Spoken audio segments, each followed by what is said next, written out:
என் அன்பு குழந்தையே, அப்பா சொல்வதை கேள். இன்று நான் உன்னிடம் வந்திருக்கிறேன் ஒரு முக்கியமான செய்தியுடன். உன் இதயத்தில் இருக்கும் ஒவ்வொரு துடிப்பையும் நான் உணர்கிறேன். உன் கண்களில் நிறைந்திருக்கும் ஒவ்வொரு கண்ணீரையும் நான் பார்க்கிறேன். உன் வாழ்வில் நீ சந்திக்கும் ஒவ்வொரு போராட்டத்தையும் நான் அறிவேன். உன் தோள்களில் சுமந்து கொண்டிருக்கும் ஒவ்வொரு பாரத்தையும் நான் உணர்கிறேன். உனக்கு இன்று ஒரு வாக்குறுதியை தர வந்திருக்கிறேன். கடன் இல்லாத வாழ்க்கையை நான் உனக்கு தரப்போகிறேன். இந்த உலகம் உன்னை பல்வேறு கடன்களால் கட்டிப்போட முயற்சிக்கிறது. பணக்கடன், மனக்கடன், பாவக்கடன், குற்ற உணர்வின் கடன், வெட்கத்தின் கடன், கோபத்தின் கடன், பயத்தின் கடன், வேதனையின் கடன். இவை அனைத்தும் உன்னை சுதந்திரமாக வாழ விடாமல் தடுக்கின்றன. நீ ஒவ்வொரு நாளும் எழுந்து நிற்க முயற்சிக்கும் போது இந்த சுமைகள் உன்னை மீண்டும் கீழே இழுக்கின்றன. உன் கனவுகளை நிறைவேற்ற முயற்சிக்கும் போது இந்த கடன்கள் உன்னை பின்னோக்கி இழுத்துச் செல்கின்றன. ஆனால் என் அருமை குழந்தையே, நான் இந்த பூமிக்கு வந்தது உன்னை விடுவிக்கத்தான். கலிலேயாவில் நான் ஆரம்பித்த என் ஊழியத்தின் ஆரம்பத்திலேயே இதை அறிவித்தேன். கர்த்தருடைய ஆவியானவர் என்மேல் இருக்கிறார். தரித்திரருக்கு சுவிசேஷத்தை பிரசங்கிக்கும்படி என்னை அபிஷேகம் பண்ணினார். இருதயம் நறுங்குண்டவர்களை குணமாக்கவும், சிறைப்பட்டவர்களுக்கு விடுதலையையும், குருடருக்கு பார்வையையும் பிரசித்தப்படுத்தவும், நொறுங்குண்டவர்களை விடுதலையாக்கவும், கர்த்தருடைய அனுக்கிரக வருஷத்தை பிரசித்தப்படுத்தவும் என்னை அனுப்பினார் என்று நான் சொன்னேன். உன் கடன்களை நான் ஏன் எடுக்க விரும்புகிறேன் தெரியுமா? ஏனென்றால் நான் உன்னை அளவில்லாமல் நேசிக்கிறேன். உன் முகத்தை பார்க்கும் ஒவ்வொரு நேரமும் என் இதயம் மகிழ்ச்சியால் நிறைகிறது. உன் சிரிப்பின் ஒலி என் காதுகளுக்கு மிகவும் இனிமையானது. உன் வலிகள் என் இதயத்தையும் வலிக்க வைக்கின்றன. உன் துன்பங்கள் என் ஆன்மாவையும் துன்புறுத்துகின்றன. இதனால்தான் நான் எருசலேமுக்கு சென்று அந்த இறுதி பயணத்தில் என் இதயத்தில் ஒரே ஒரு எண்ணம் மட்டுமே இருந்தது, உன்னை விடுவிப்பது. சிலுவைக்கு செல்லும் வழியில் உன் பாவங்களின் சுமையை நான் சுமந்தேன். ஒவ்வொரு அடியும் பலியாக இருந்தது. என் முதுகில் பட்ட ஒவ்வொரு சவுக்கடியும் உன் விடுதலைக்காக. என் நெற்றியில் அணிவிக்கப்பட்ட முள்முடியின் ஒவ்வொரு முள்ளும் உன் சுதந்திரத்திற்காக. என் கைகளில் அறையப்பட்ட ஆணிகள் உன் கடன் தீர்ப்பதற்காக. ஆனால் உன் முகத்தை நினைத்து கொண்டே நான் அந்த பாதையில் நடந்தேன். உன் விடுதலையின் நம்பிக்கை என்னை முன்னோக்கி நடக்க வைத்தது.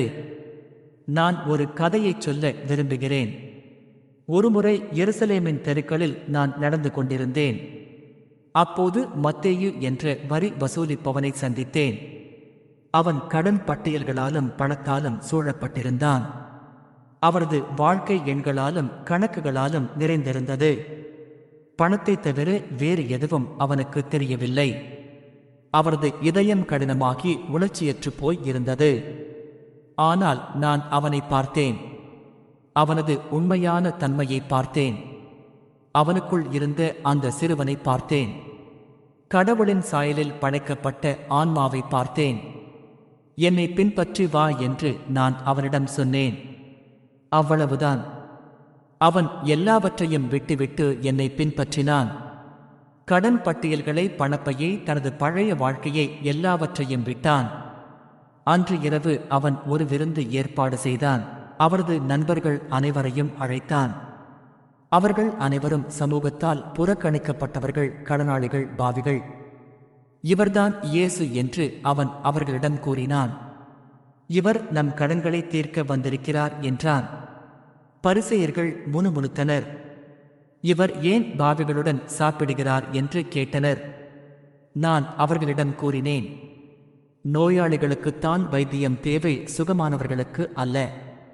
நான் நீதிமான்களை அழைக்க வரவில்லை, பாவிகளை மனம் திரும்புதலுக்கு அழைக்க வந்தேன் என்றேன். என் பிள்ளையே, நீயும் ஒரு வரி வசூலிப்பவர் போல இருக்கலாம். உன் வாழ்க்கை கடன்களால் சூழப்பட்டிருக்கலாம். உன் நாட்கள் கணக்குகளாலும் கவலைகளாலும் நிறைந்திருக்கலாம். உன் இதயம் கடினமாகி உணர்ச்சியற்று போயிருக்கலாம். ஆனால் நான் உன்னிடம் வந்து என்னை பின்பற்றி வா என்று சொல்கிறேன். உன் கடன்களை விட்டுவிட்டு என்னோடு புதிய பாதையில் நட என்று அழைக்கிறேன். கடன் இல்லாத வாழ்க்கை என்பது வெறும் பொருளாதார விடுதலை அல்ல, அது ஆன்மீக விடுதலை. மனிதர்களுக்கு நாம் கடன் பட்டிருக்கலாம், ஆனால் அதைவிட ஆழமான கடன்கள் நம்மை கட்டி போட்டுள்ளன. நீ உன்னையே குற்றம் சாட்டும் குற்ற உணர்வின் கடன், உன் இறந்த காலத்தின் பிடியிலிருந்து விடுபட முடியாத நினைவுகளின் கடன். மற்றவர்களுக்கு நீ கடன் பட்டிருக்கும் உறவு ரீதியான கடன்களையும் நான் அறிவேன். யாரோ ஒருவர் உன்னை காயப்படுத்தியிருக்கலாம், உன்னை நிராகரித்திருக்கலாம், உன்னை துரோகம் செய்திருக்கலாம். அந்த வலி இன்னும் உன் இதயத்தில் இருக்கலாம். அது ஒரு கொடிய கடனாக உன் ஆத்மாவில் சுமையாக இருக்கலாம். நான் சிலுவையில் தொங்கிய போது என்னை துன்புறுத்தியவர்களையும் மன்னித்தேன். பிதாவே, இவர்களை மன்னியும், தாங்கள் செய்கிறது என்னதென்று அறியாதிருக்கிறார்களே என்று நான் ஜெபித்தேன். இது எளிதான காரியம் அல்ல என் அன்பே. ஆனால் மன்னிப்பு என்பது உன் சொந்த சுதந்திரத்திற்கான திறவுகோல். உன்னை காயப்படுத்தியவர்களை நீ மன்னிக்கும் போது நீ உன்னையே ஒரு சிறையிலிருந்து விடுவிக்கிறாய். கசப்பின் கடன் மற்றும் வன்மத்தின் கடன் ஆகியவற்றிலிருந்து நீ விடுதலை பெறுகிறாய். மன்னிப்பு என்பது அவர்களுக்கானது அல்ல, அது உனக்கானது. என் சீஷர்கள் என்னிடம் கேட்டார்கள், ஆண்டவரே, எத்தனை முறை நாங்கள் மன்னிக்க வேண்டும்? 7 முறையா என்று. நான் பதிலளித்தேன், 7 முறை அல்ல, 77 முறை என்று. அதன் அர்த்தம் என்ன? நீ எப்போதும் மன்னிக்க வேண்டும்.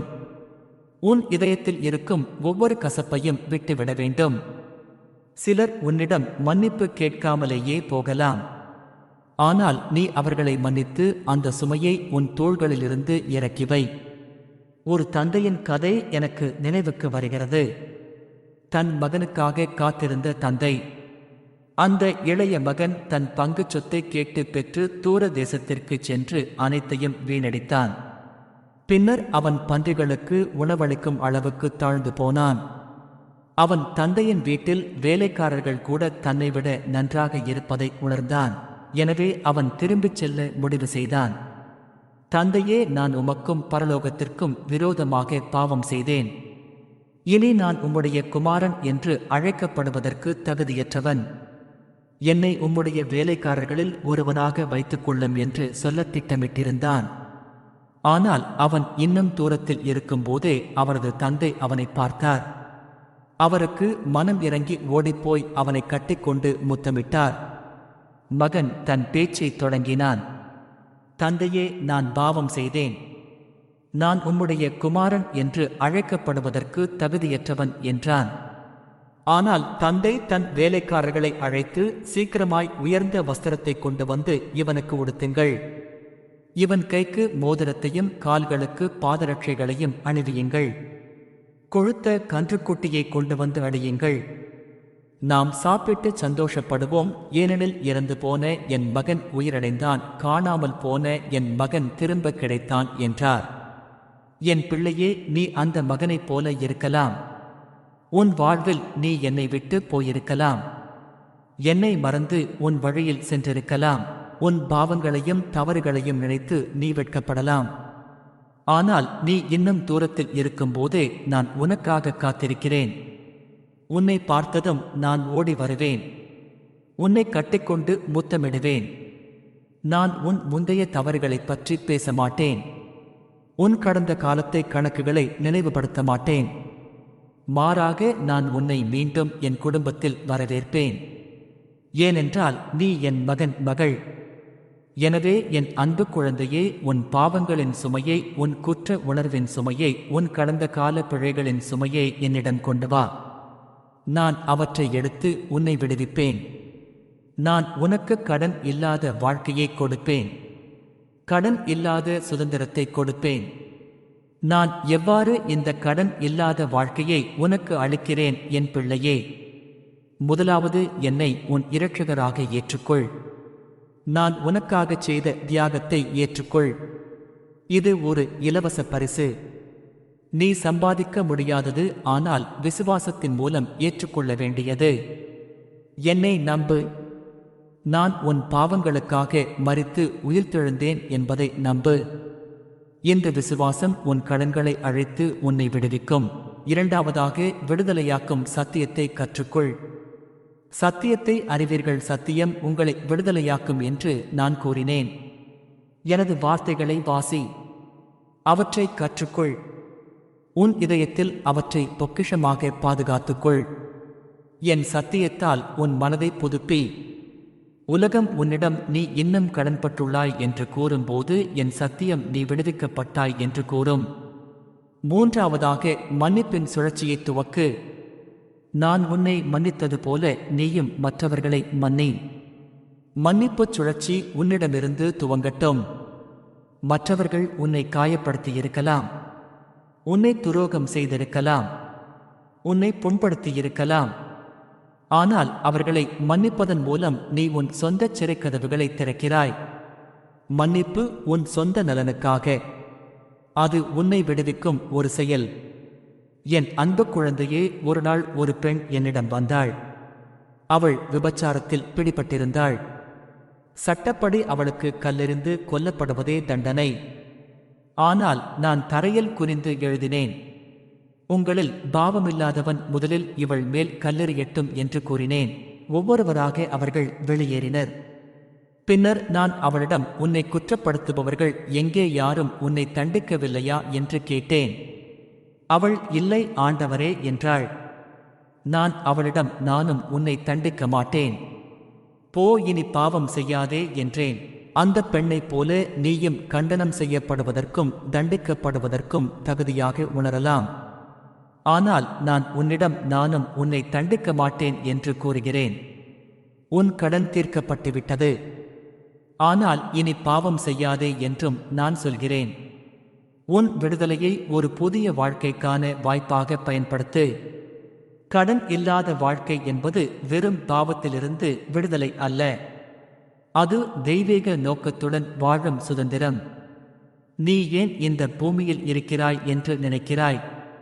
நீ மனம் போன போக்கில் வாழவா? உன் சொந்த தேவைகளை மட்டும் நிறைவேற்றிக் கொள்ளவா? இல்லை என் பிள்ளையே, நீ ஒரு தேவையை நிறைவேற்றவே இங்கே இருக்கிறாய். என் அன்பை உலகிற்கு காட்டவும், இருளை ஒளியால் வெல்லவும், உன் வாழ்க்கையால் மற்றவர்களை ஆசீர்வதிக்கவும். நான் உன்னை விடுவித்திருக்கிறேன், அதனால் நீயும் மற்றவர்களை விடுவிப்பாய். நான் உன்னை உயர்த்தியிருக்கிறேன், அதனால் நீயும் அவர்களை உயர்த்துவாய். நான் உன்னை மன்னித்திருக்கிறேன், அதனால் நீயும் மற்றவர்களை மன்னிப்பாய். நான் உன்னை நேசித்திருக்கிறேன், அதனால் நீயும் மற்றவர்களை நேசிப்பாய்.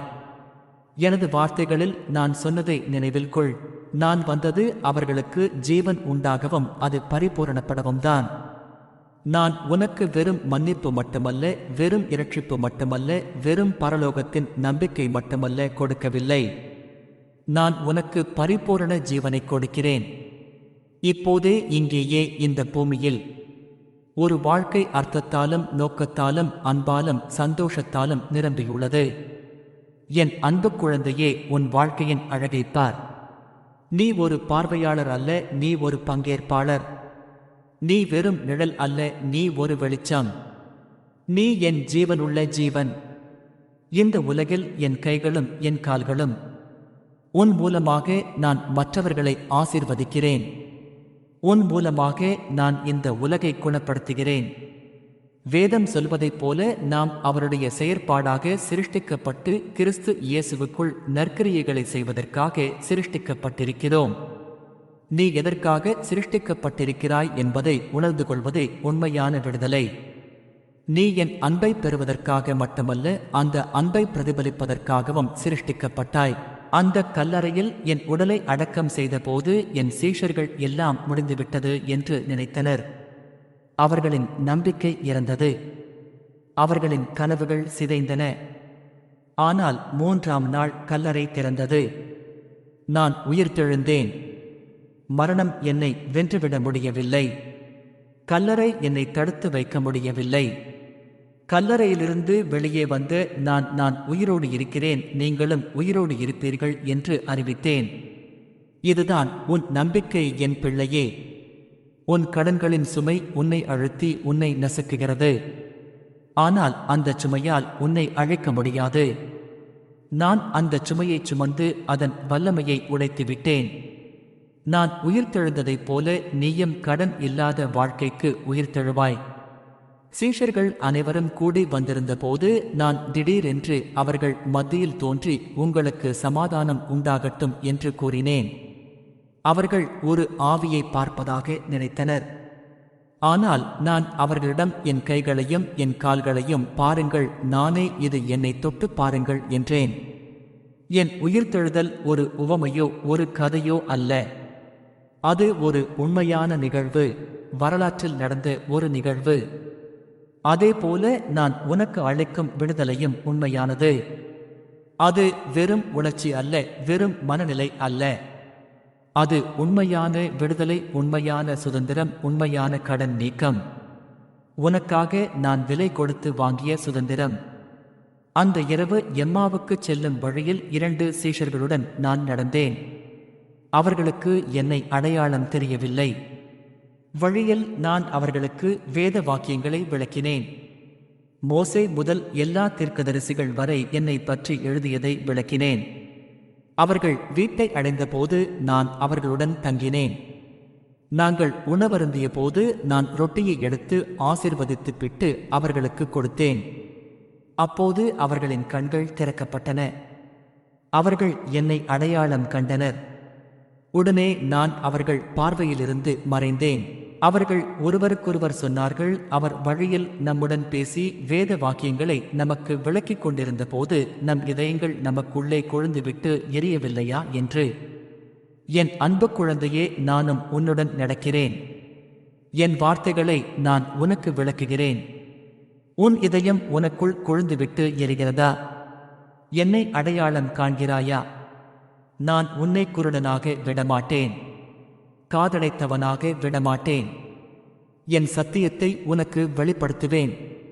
என் அன்பை உனக்கு காட்டுவேன். என் விடுதலையை உனக்கு அளிப்பேன். அன்பும் மன்னிப்பும் கருணையும் என் இதயத்தின் சாரமாகும். அப்படிப்பட்ட இதயத்தை உனக்கும் தருகிறேன். கடினமான இதயத்திற்கு பதிலாக மாமிச இதயத்தை உனக்கு தருகிறேன். ஒரு அன்பான ஆனால் தைரியமான இதயத்தை, ஒரு கனிவான ஆனால் உறுதியான இதயத்தை, ஒரு மென்மையான ஆனால் நேர்மையான இதயத்தை. இதயமாற்று அறுவை சிகிச்சை செய்வது போல நான் உன் பழைய இதயத்தை அகற்றி ஒரு புதிய இதயத்தை வைக்கிறேன். இந்த புதிய இதயம் கடன் இல்லாமல் துடிக்கும். அது வெட்கமின்றி துடிக்கும். குற்ற உணர்வு இல்லாமல் துடிக்கும். பயமின்றி துடிக்கும். அது அன்பால் மட்டும் துடிக்கும். எனக்கான அன்பு, மற்றவர்களுக்கான அன்பு, உனக்கான அன்பு. என் அன்பு குழந்தையே, சில நேரங்களில் உன் பழைய இதயம் உன்னிடம் பேசத் தொடங்கலாம். அது உன்னிடம் நீ இன்னும் கடனாளி என்று சொல்லலாம். அது உன்னிடம் நீ மதிப்பற்றவன் என்று கூறலாம்.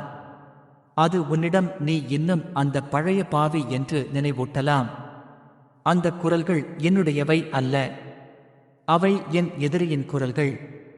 உன்னை விடுவித்து என் சத்தியத்தை மறுக்கும் பொய்களைச் சொல்பவை. என் குரலை மட்டும் கேள் அன்பே. நான் உன்னிடம் என்ன சொல்கிறேன்? நான் உன்னிடம் நீ விலை உயர்ந்தவன் என்கிறேன்.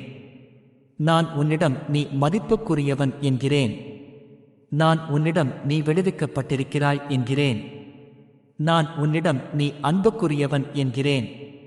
நான் உன்னிடம் நான் உன்னை விட்டு போக மாட்டேன், உன்னை கைவிட மாட்டேன் என்கிறேன். இந்த வார்த்தைகளை உன் இதயத்தில் பதியவை. இவற்றை கேட்டு இவற்றை நம்பு. இந்த உண்மைகளில் உன் கால்களை ஊன்றினில். ஏனென்றால் இதுதான் உண்மையான நிலைத்திருக்கும் தரை. மணலின் மீது அல்ல, பாறையின் மீது உன் வாழ்க்கையை கட்டு. நான் உன் பாறை. நான் உன் விடுதலை. நான் உன் கடன் தீர்ப்பவர். என் அருமை குழந்தையே, வாழ்க்கை சில சமயம் கடினமாக இருக்கலாம். தோல்விகள் வரலாம், பரீட்சைகள் வரலாம். ஆனால் நீ ஒருபோதும் தனியாக இருக்க மாட்டாய். நான் எப்போதும் உன்னுடன் இருக்கிறேன். காற்றின் ஓசையில், மரத்தின் இலைகளின் சலசலப்பில், மழையின் துளிகளில், சூரியனின் கதிர்வீச்சில், இவை அனைத்திலும் நான் உன்னுடன் பேசுகிறேன். உன்னிடம் இருக்கிறேன். உன்னை காக்கிறேன். உன்னை வழிநடத்துகிறேன். என் சிலுவை மரணத்தின் மூலம் செலுத்தப்பட்ட விலையை பார். என் விலா இடைவழியாக ஊற்றப்பட்ட இரத்தத்தை பார். என் இரத்தத்தின் ஒவ்வொரு துளியும் உன் விடுதலைக்காக சிந்தப்பட்டது. என் நெற்றியில் இருந்து முள்முடியின் ஒவ்வொரு முள்ளும் உன் கடனை தீர்க்கும் கீமத்தின் ஒரு பகுதி.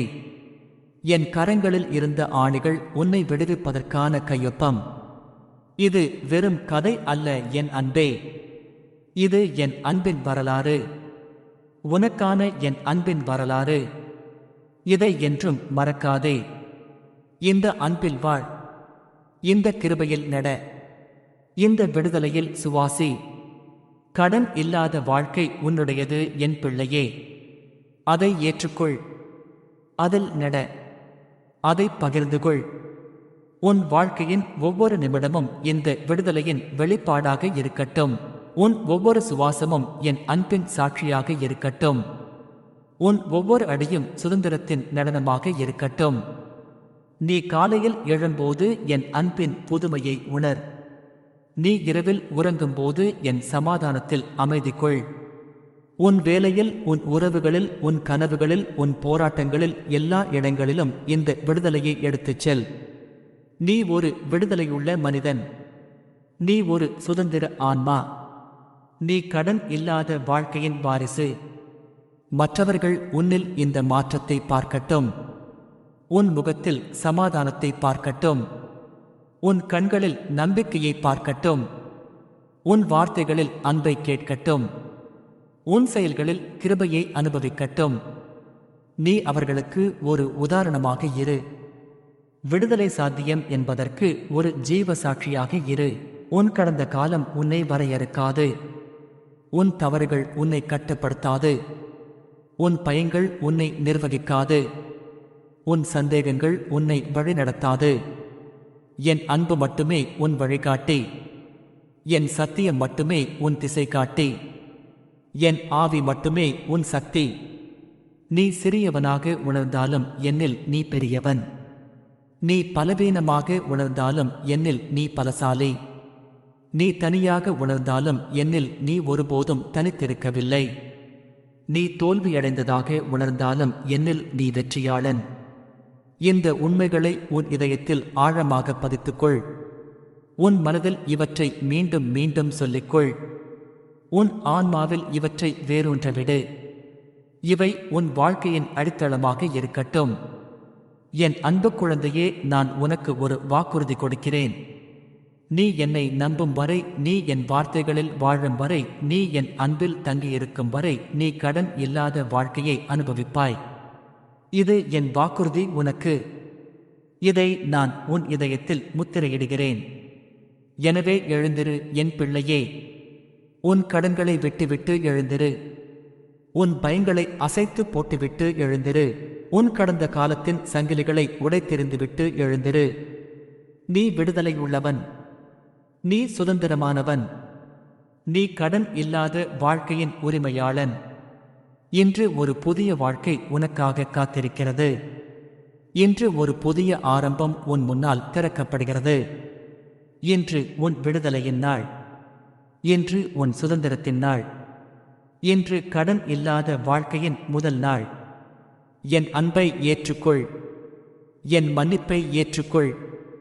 என் விடுதலையை ஏற்றுக்கொள். என் சமாதானத்தை ஏற்றுக்கொள். என் சந்தோஷத்தை ஏற்றுக்கொள். என் பரிபூரண வாழ்க்கையை ஏற்றுக்கொள். நீ என் அன்பு குழந்தை. நீ என் விலையேற பெற்ற சொத்து. நீ என் இதயத்தின் மகிழ்ச்சி. நீ என் வாழ்க்கையின் அர்த்தம். நீ என் பிரியமான பிள்ளை. உன்னில் நான் பிரியமாக இருக்கிறேன். போ என் அன்பே. இந்த உண்மைகளுடன் போ. இந்த வாக்குறுதிகளுடன் போ. இந்த ஆசீர்வாதங்களுடன் போ.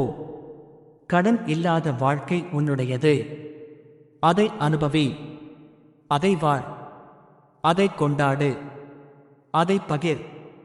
அன்றென்றும் என்னுடன் வாழ். அன்றென்றும் என் அன்பில் வாழ். அன்றென்றும் விடுதலையில் வாழ். கடன் எதிர்பார்ப்புகளை பூர்த்தி செய்ய வேண்டும் என்ற கடன். உன் பெற்றோரின் கனவுகளை நிறைவேற்ற வேண்டும் என்ற கடன். சமூகத்தின் விதிகளுக்கு அடிபணிய வேண்டும் என்ற கடன். நான் கல்வாரி மலையில் சிலுவையில் தொங்கிய போது என் கடைசி சொற்கள் இது முடிந்தது என்பதாகும். அந்த வார்த்தைகளின் அர்த்தம் என்ன தெரியுமா என் பிள்ளையே? கடன் முழுவதும் தீர்க்கப்பட்டது என்பதுதான். உன் கணக்கு முழுமையாக செலுத்தப்பட்டுவிட்டது. எல்லா கடன்களும் தீர்க்கப்பட்டுவிட்டன. நான் அந்த சிலுவையில் உன் பாவத்தின் விலையை செலுத்தினேன். உன் குற்ற உணர்வின் தண்டனையை தாங்கினேன். உன் பயத்தின் சிறையிலிருந்து உன்னை விடுவித்தேன். உன் வெட்கத்தின் கனத்தை என்மேல் ஏற்றினேன். நான் மரித்து உயிர்த்தெழுந்த பிறகு நான் என் சீஷர்களிடம் திரும்பி வந்தேன். அவர்கள் பயத்தில் இருந்தனர், குற்ற உணர்வில் இருந்தனர். பேதுரு என்னை 3 முறை மறுதலித்தான். மற்ற சீஷர்கள் என்னை கைவிட்டு ஓடிப்போனார்கள். அவர்கள் தங்களை தகுதியற்றவர்களாக உணர்ந்தனர், கடன்பட்டவர்களாக உணர்ந்தனர். ஆனால் நான் அவர்களிடம் திரும்பி வந்தேன். உங்களுக்கு சமாதானம் உண்டாகட்டும் என்று கூறினேன். நான் அவர்களை குற்றம் சாட்டவில்லை. அவர்களுடைய கடந்த காலத்தை பற்றி குறிப்பிடவில்லை. மாறாக நான் அவர்களுக்கு ஒரு புதிய ஆரம்பத்தை, ஒரு புதிய வாழ்க்கையை வழங்கினேன். நானே உன்னிடமும் அதைத்தான் செய்கிறேன் என் அன்பே. உனக்கும் ஒரு புதிய ஆரம்பத்தை தருகிறேன். பழைய கணங்களை காற்றில் பறக்கவிடு. உன் இதயத்தை மன்னிப்பின் காற்றினால் நிரப்பு. உன் மனதை புதிய நம்பிக்கையால் புதுப்பித்துக்கொள். உன் ஆன்மாவை புதிய சக்தியால் நிரப்பிக்கொள். அப்போஸ்தலனாகிய பவுல் ஒருமுறை எழுதினார், எனவே யார் கிறிஸ்துவுக்குள் இருக்கிறாரோ அவர் புதிய சிருஷ்டியாக இருக்கிறார். பழையவை ஒழிந்து போயின, எல்லாம் புதிதாயின என்று. இதுதான் நான் உனக்கு வழங்கும் வரம், ஒரு புதிய சிருஷ்டியாக இருப்பது. கடந்த காலத்தின் கடன்களால் இனி கட்டப்படாமல் இருப்பது. புதிய நம்பிக்கையுடன், புதிய சக்தியுடன், புதிய நோக்கத்துடன் வாழ்வது. என் அருமை மகனே, மகளே, நீ தியாகத்தை பற்றி என்ன நினைக்கிறாய்? உண்மையான தியாகம் என்பது வெறும் ஏதோ ஒன்றை இழப்பது அல்ல. அது முழுமையான அன்பின் வெளிப்பாடு. நான் உனக்காக என்னை தியாகம் செய்தேன், ஏனென்றால் என் அன்பு அவ்வளவு ஆழமானது. உனக்கு விலைமதிப்பற்ற சுதந்திரத்தை தர மட்டுமே நான் அதை செய்தேன். ஒரு தாய் தன் குழந்தைக்காக எதையும் செய்வாள், அப்படித்தானே? அவள் தன் குழந்தையின் கண்களில் கண்ணீரை பார்க்க முடியாது. அவள் தன் குழந்தை பசியால் துன்புறுவதை பார்க்க முடியாது. ஒரு தாயின் அன்பு எவ்வளவு ஆழமானது என்று நீ அறிவாய். ஆனால் நான் சொல்கிறேன், ஒரு தாய் தன் குழந்தையை மறந்தாலும் நான் உன்னை மறக்க மாட்டேன். என் கைகளின் உள்ளங்கையில் உன் பெயரை பொறித்திருக்கிறேன். நான் எப்போதும் உன்னை நினைவில் வைத்திருக்கிறேன்.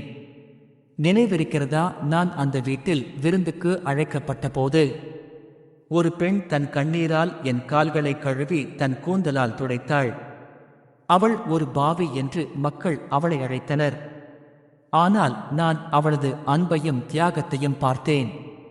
அந்த வீட்டின் உரிமையாளரான பரிசேயன் சீமோன் அவளை இழிவாக பார்த்தான். அவன் என்னிடம் கேட்டான், நீர் உண்மையில் ஒரு தீர்க்கதரிசியாக இருந்தால் இந்த பெண் யார் என்று உமக்கு தெரிந்திருக்கும் என்று. ஆனால் நான் அவனிடம் ஒரு கதையைச் சொன்னேன், 2 கடனாளிகளைப் பற்றி. ஒரு கடன் கொடுப்பவருக்கு 2 கடனாளிகள் இருந்தனர். ஒருவன் 500 வெள்ளைக்காசுகளையும் மற்றொருவன் 50 வெள்ளைக்காசுகளையும் கடன் பட்டிருந்தனர். அவர்களால் திருப்பிச் செலுத்த முடியாததால் அவர் இருவரையும் மன்னித்து விட்டார். இப்போது இவர்களில் யார் அவரை அதிகமாக நேசிப்பார் என்று கேட்டேன். சீமோன் பதிலளித்தான், அதிக கடன் மன்னிக்கப்பட்டவன் என்று. நான் கூறினேன், சரியாகச் சொன்னாய் என்று. பின்னர் நான் சீமோனை பார்த்து, நீ என் கால்களுக்கு தண்ணீர் தரவில்லை, ஆனால் இந்த பெண் தன் கண்ணீரால் என் கால்களை கழுவினாள். நீ எனக்கு முத்தம் தரவில்லை, ஆனால் நான் உள்ளே நுழைந்ததிலிருந்து அவள் என் கால்களை முத்தமிடுவதை நிறுத்தவில்லை. நீ என் தலையில் எண்ணெய் பூசவில்லை, ஆனால் அவள் என் கால்களில் விலை உயர்ந்த தைலம் பூசினாள் என்றேன். பிறகு நான் அந்த பெண்ணிடம் திரும்பி, உன் பாவங்கள் மன்னிக்கப்பட்டன, உன் விசுவாசம் உன்னை இரட்சித்தது, சமாதானத்துடன் போ என்று கூறினேன். அந்த அறையில் இருந்து அனைவரும் ஆச்சரியப்பட்டனர். இவர் யார் பாவங்களை மன்னிக்கக்கூடியவர் என்று அவர்கள் தங்களுக்குள் கேட்டனர். நீயும் அந்த பெண்ணைப் போலத்தான் என் குழந்தையே. ஒருவேளை உன் கடந்த காலம் உன்னை அழுத்துகிறது. நீ செய்த தவறுகள், நீ வாங்கிய தவறான முடிவுகள், உன் பாவங்கள் மற்றும் தோல்விகள், இவையெல்லாம் உன்னை கடனாளியாக உணர வைக்கின்றன. ஆனால் நான் உன்னிடம் உன் பாவங்கள் மன்னிக்கப்பட்டன, உன் கடன்கள் தீர்க்கப்பட்டன என்று சொல்கிறேன். இனி குற்ற உணர்வுடனோ வெட்கத்துடனோ வாழ வேண்டிய அவசியமில்லை. நீ விடுவிக்கப்பட்டிருக்கிறாய். உன் பணக்கடன்களைப் பற்றியும் நான் அறிவேன். இந்த உலகின் பொருளாதார அழுத்தங்கள் உன்னை நசுக்குகின்றன. நாளை என்ன சாப்பிடுவேன், என்ன உடுத்துவேன் என்ற கவலைகள் உன்னை சூழ்ந்திருக்கின்றன. ஏன் இவ்வளவு கவலைப்படுகிறாய்? வானத்து பறவைகளைப் பார். அவை விதைப்பதும் இல்லை, அறுப்பதும் இல்லை, களஞ்சியங்களில் சேர்ப்பதும் இல்லை. ஆனாலும் உன் பரலோக பிதா அவைகளை போஷிக்கிறார். அவைகளை விட நீ எவ்வளவோ மேலானவன். வயலின் லில்லி புஷ்பங்களை கவனித்துப் பார். அவை உழைப்பதில்லை, நூற்பதும் இல்லை. ஆனாலும் சாலமோன் அரசன் கூட தன் மகிமையில் இவற்றில் ஒன்றைப் போல் உடுத்தியிருக்கவில்லை என்று நான் உனக்குச் சொல்கிறேன். இன்று இருந்து நாளை அடுப்பிலே போடப்படும் வயலின் புல்லுக்கு தேவன் இவ்விதமாக உடுத்துவித்தால் அவர் உனக்கு உடுத்துவிப்பது எவ்வளவு நிச்சயம்! எனவே நாம் என்ன சாப்பிடுவோம், என்ன குடிப்போம், என்ன உடுத்துவோம் என்று கவலைப்படாதே. புறஜாதியாரே இவைகளை தேடுகிறார்கள். இவைகள் எல்லாம் உனக்கு அவசியம் என்று உன் பரலோக பிதா அறிவார். முதலாவது தேவனுடைய ராஜ்யத்தையும் அவருடைய நீதியையும் தேடு, அப்பொழுது இவையெல்லாம் உனக்கு கூட கொடுக்கப்படும். பிலிப்பியர் சபையினரை நினைத்துப் பார். நான் சிறையில் இருந்தபோது அவர்கள் எனக்கு உதவினர். அவர்கள் ஏழைகளாக இருந்தாலும் தாராளமாக கொடுத்தனர். அவர்களுக்கு நான் எழுதினேன், என் தேவன் தமது ஐஸ்வர்யத்தின்படியே உங்களுடைய தேவைகளை எல்லாம் கிறிஸ்து இயேசுவுக்குள் மகிமையாய் நிறைவு செய்வார் என்று. என் அன்பு குழந்தையே, உன் பொருளாதார கடன்களை நான் புரிந்து கொள்கிறேன். ஆனால் கவலைப்படாதே. நான் உன் தேவைகளை சந்திப்பேன். உன் சுமைகளை சுமப்பேன். உன் பொருளாதார சுதந்திரத்தை குறித்த ஞானத்தையும் ஊக்கத்தையும் நான் உனக்கு தருவேன். என்னை நம்பு. என்னிடம் திரும்பி வா. உன் கவலைகளை என்னிடம் ஒப்படை.